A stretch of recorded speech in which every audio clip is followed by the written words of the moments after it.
I love the K5, but this version is all show and no go. You guys will understand in a little bit. I'll include a link to the Doug Smith Kia's website in the description down below. I'll also include a link to my car buying guide. Let's get right into it.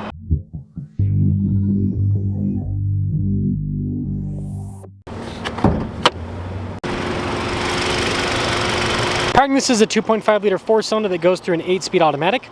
Fuel economy is 24 around town, 33 on the highway, with power outputs being 191 horsepower and 181 pound-feet of torque. To my knowledge, they don't offer the base turbo engine anymore. They only offer this and then the GT engine.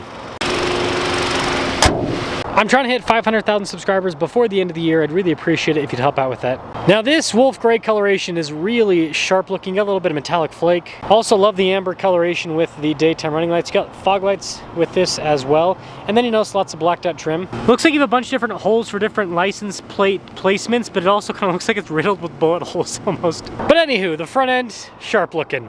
Tire and wheel setup is 235 by 45 by 18. The wheels are completely blacked out with some silver accents.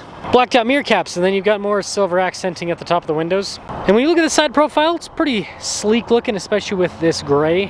When it comes to key fob features, you've got the new Kia key fob that has the illumination when you lock and unlock. But anyways, you've got your lock and unlock opening for the trunk, sound the alarm, remote start, pretty straightforward setup. Now, you've got tabs to fold down the seats in the rear for more storage, but this is a pretty big car, decent sized car, so you've got a pretty large cargo area. Light bar here on the back for more theater, and then you've got a Kia logo in the center, and that will sum things up for the exterior. Let's check out the interior. The door panel has really nice trim. There's soft touch at the top and the center, nice stitching throughout too.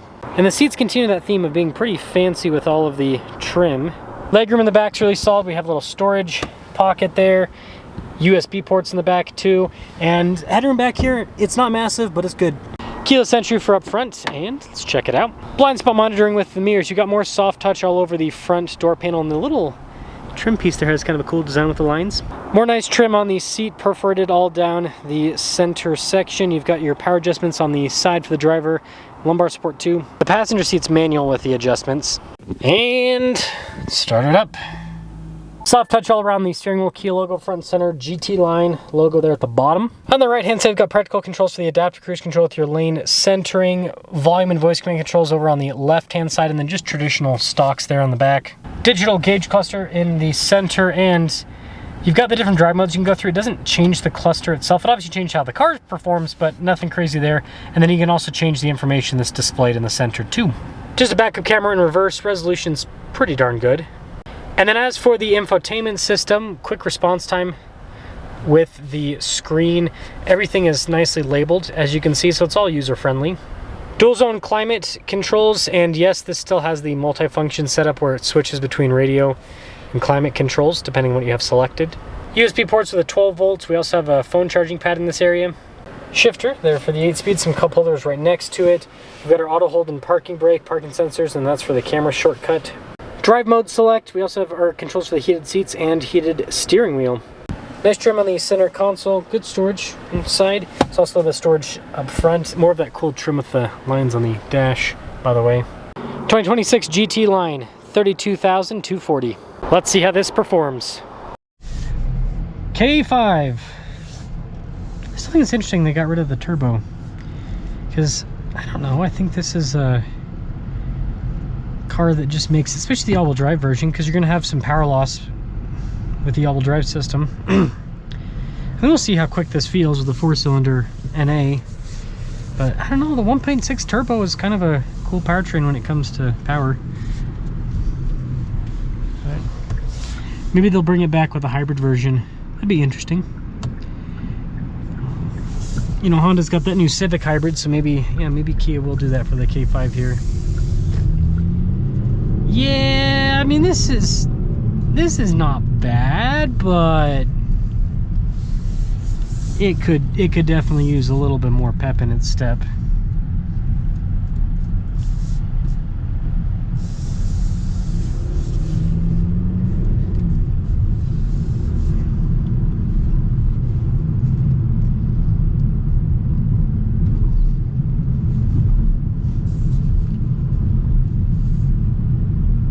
Comfortable suspension. The seats are comfortable too.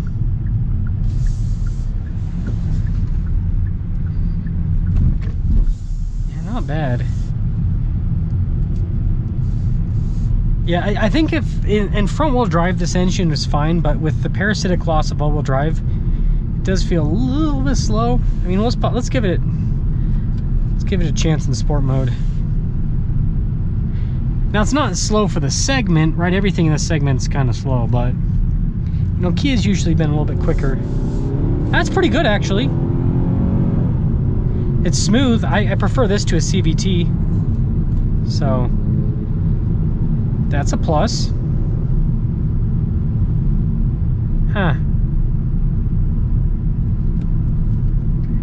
Interesting. I really like the car. I think the K5 looks great. It's got a nice interior. Features for the price point are pretty solid. Although I think they should have cooled seats at this price point. Not necessary, but nice. And again, Kia's always been kind of known for offering a bit more value, so that's why I think that would make some sense. But yeah, it really does drive well. Just feels a little bit underpowered with the all-wheel drive system.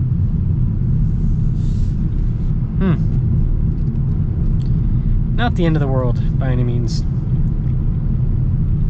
What do you guys think about the GT-Line K5? I think the packaging's great. I just don't know why we don't have a turbo. Or the turbo hybrid in this would be, I think that'd be really cool, because then you'd get, you know, it's got like over 200 horsepower, lots of torque too. That with this would actually feel really solid. Let me know if you guys would like to see that. I think that Kia should do that personally.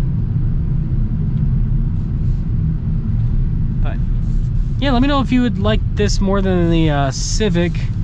I mean, over the Civic, this offers all-wheel drive, which is huge. The Corolla, you can get all-wheel drive with certain packages, but it's not as readily available. It's a lot easier to get a K5 with all-wheel drive than the Civic and the Corolla.